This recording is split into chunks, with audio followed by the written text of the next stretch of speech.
May mga tinda po siyang french fries, milk tea, at iba pa.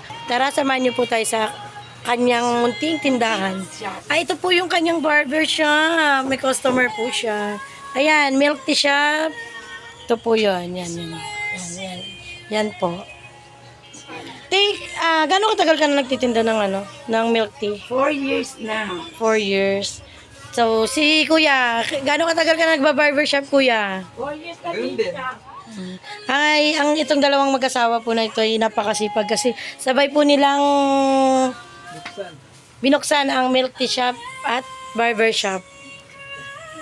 Sa inyo talaga to, Kuya? Ito, yan po siya. Ito si Ate Emily, napakasipag na Tindera. tindera daw. Kamusta naman po yung paninda, te? Okay naman po. Nakaka-survive naman. Nakaka-survive. Ito lang ba yung pinagkakitaan yung dalawa ni Kuya? Opo, yan lang. Yan siya. Yan po. At natikman ko po ang milk tea nila at yung French fries burger. Ano tawag dito, te? Nachos. Nachos. Yan po, ang nachos po ay mabenta kasi masarap. Kayong dalawa po lang magkasama dito sa bahay nyo, te? Sa tindahan nyo? Sa tindahan kami lang po dalawa. Minsan kumukuha ng katulong kapag di nakakayanan. So, mabenta po talaga. Maraming customer. Marami-dami na rin po. Siguro naman kasi umabot na kami ng 4 years. Tumagal. Tumagal din eh. Meron din kaming cheese stick, homemade.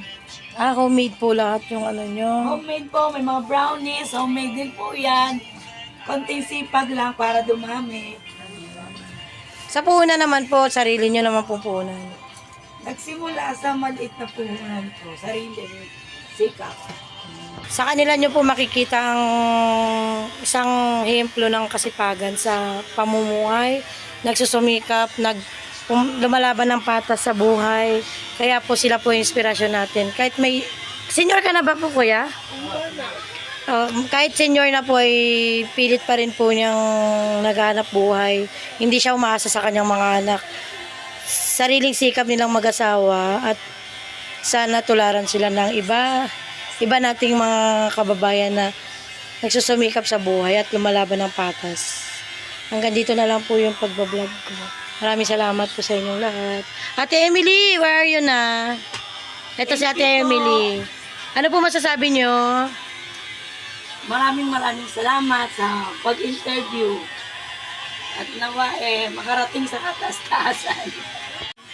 Hanggang dito na lang po ang pagbablog ko kay Ate Emily. Nawa po'y madagdagan po ang kanilang puhunan at lumago pa kanilang business. Yun po, yun sana. Madagdagan pa po ng mga paninda. Thank you po, Ate Emily. Kuya, thank you. Thank you.